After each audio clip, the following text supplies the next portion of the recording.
বাংলাদেশ যদি চায়না ও পাকিস্তানের তৈরি যুদ্ধবিমান কেনার চূড়ান্ত সিদ্ধান্ত নেয় তবে তা ভারতের উত্তর পূর্বাঞ্চলে উত্তেজনা বাড়াতে পারে। একাধিক বিশ্লেষকের বরাত দিয়ে এক প্রতিবেদনে এমন দাবি করেছে হংকংয়ের প্রভাবশালী সংবাদপত্র south China morning post.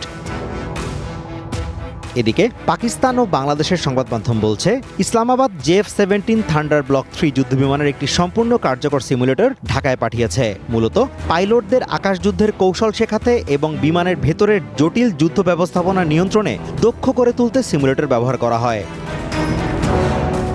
JF-17 thunder block 3 যুদ্ধবিমানটি Pakistan বিমান বাহিনীর অন্যতম ভরসার নাম।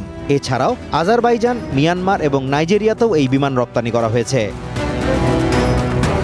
সাউথ চায়না মর্নিং পোস্ট বলছে, যদি পাকিস্তানের কাছ থেকে এই যুদ্ধবিমান কেনা নিশ্চিত হয় তবে আকাশে বাংলাদেশের যুদ্ধের সক্ষমতা নতুন মাত্রায় পৌঁছাবে। সুইডেন ভিত্তিক অলাভজনক সংস্থা institute for security and development পলিসির Stockholm centre for South Asian and Indo Pacific অ্যাফেয়ার্সের প্রধান জগন্নাথ পান্ডা মনে করেন, এই সিমুলেটর হস্তান্তরের মাধ্যমে অনেকটাই স্পষ্ট যে অদূর ভবিষ্যতে বাংলাদেশ এই বিমান কেনার সিদ্ধান্ত নিতে পারে। তিনি মনে করেন, এটি বাংলাদেশ বিমান বাহিনীর সক্ষমতা ভারতের সমান না করলেও ঢাকার প্রতিরোধ ক্ষমতাকে আরও জোরদার করতে পারে। লাইফে কোনো কিছুর গ্যারান্টি নেই, তাই ইন্স্যুরেন্স করুন সিটি ব্যাংকে, কারণ ইন্স্যুরেন্স করলে সিটিতে সুরক্ষা পাবেন নিশ্চিন্তে। এদিকে ওয়াশিংটন ভিত্তিক হাডসন ইনস্টিটিউটের senior fellow Liselotte Odgaard South China Morning পোস্টকে বলেন, মূলত যুদ্ধবিমান সরবরাহ করার আগে পাইলটদের প্রশিক্ষণ দেওয়ার উদ্দেশ্যে এই ধরনের সিমুলেটরগুলো দেয়া হয়।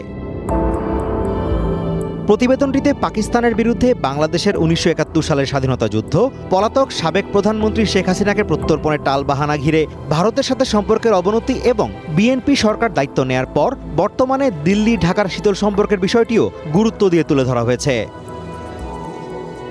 প্রতিবেদনে বিশেষ করে উল্লেখ করা হয়েছে, বাংলাদেশের সর্ব উত্তরের সীমান্ত ঘেঁষা শিলিগুড়ি করিডোর বা চিকেন স্নেকের আশপাশে ভারতের অতিরিক্ত সেনা ও রাশিয়ার S-400 আকাশ প্রতিরক্ষা ব্যবস্থা মোতায়েনের বিষয়টিও।